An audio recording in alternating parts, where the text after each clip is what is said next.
হাজার বছর ধরে আমি পথ হাঁটিতেছি পৃথিবীর পথে।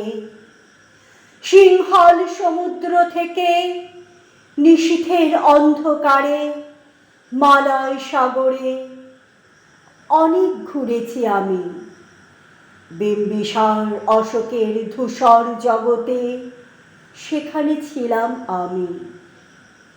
আরো দূর অন্ধকারে বিদর্ভ নগরে আমি ক্লান্ত প্রাণ এক।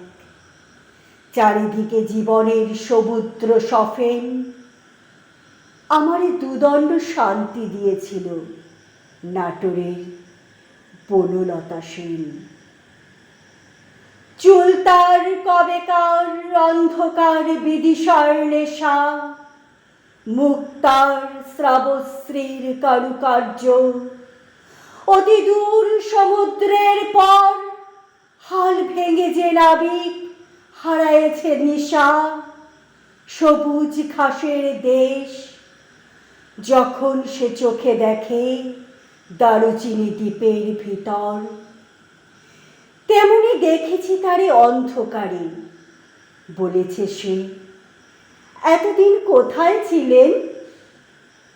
পাখির নীরের মতো চোখ দুটি তুলে নাটোরের বনলতা সেন।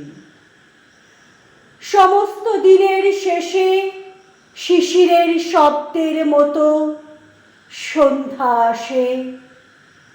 ডানার রৌদ্রের গন্ধ মুছে ফেলেছি। পৃথিবীর সব রং নিভে গেলে পাণ্ডুলিপি করে আয়োজন। তখন গল্পের তরে জোনাকির রঙে ঝিলমিল সব পাখি ঘরে আসে, সব নদী ফুরায় এ জীবনের সব লেনদেন। থাকে শুধু অন্ধকার মুখোমুখি বসিবার বনলতা সেন।